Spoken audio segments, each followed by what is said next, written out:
వస్తే మీ అందరినీ మాకు ఒక వెహికల్ పంపించారు. ఆ వెహికల్లో ఎక్కి మంట ఫ్యామిలీ అంతా ఎక్కి వేరే ఎస్ఐ ఉండే, ఆ ఎస్ఐ కాడికి పోయినాం. పోతే అతని వెహికల్లో మమ్మల్ని దింపి అతని వెహికల్ ఎక్కించుకున్నాడు. అతను డైరెక్ట్ హెడ్ క్వార్టర్స్కి తీసుకెళ్ళాడు. ఈవినింగ్ టైం అవుతుంది, 6 దాటింది. దాటిన తర్వాత పోవడంతో అప్పుడు సజ్జనార్ సార్ ఎస్పీ గారు వెల్కమ్ అని చెప్పి సార్ అన్నాడు. అన్న తర్వాత సార్కి షేక్ హ్యాండ్ ఇచ్చిన. అయితే మాట్లాడే అంత నాకు కంఫర్ట్ చూసారు వాళ్ళు, నన్ను ఇబ్బంది పెట్టలే.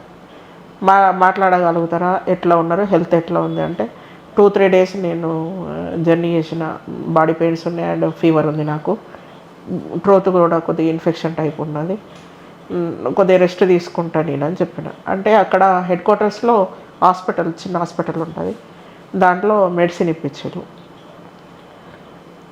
నేను డ్రెస్సులు తెచ్చుకోలేదు, షాపింగ్ చేయాలని నేను అన్నా.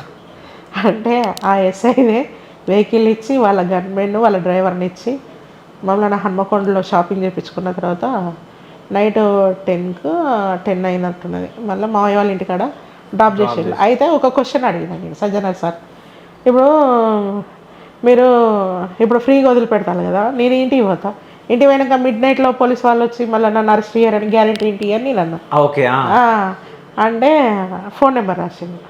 ఫోన్ నెంబర్ రాసి మీ దగ్గరికి ఎవరు వచ్చినా కూడా ఈ నెంబర్కి నాకు ఎనీ టైం కాల్ చేయండి, నన్ను కాదని ఎవరు మీ దగ్గరికి రారు, అస్సలకే రారు, 100/100.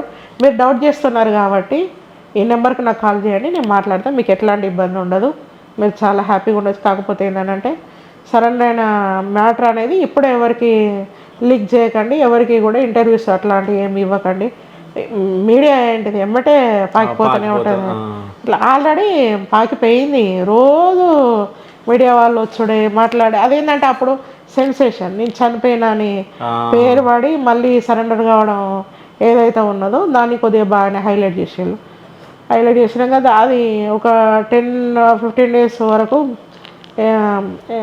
మన ఏంటిది ఇంట్రాగేషన్ లాగా ఉంటుంది. దాంట్లో రకరకాల క్వశ్చన్స్ అడుగుతూ ఉంటారు మనల్ని. అంటే ఎక్కడ ఉన్నారు, ఏం చేసిళ్ళు, ఏంది అది ఇదని అడుగుతారు. మనకు ఆ ఫీల్డ్ వర్క్ మీద అవగాహన లేదు కాబట్టి మనకు అట్లాంటి మ్యాటర్లు ఏం తెలియదు, వాళ్ళకు కూడా తెలుసు.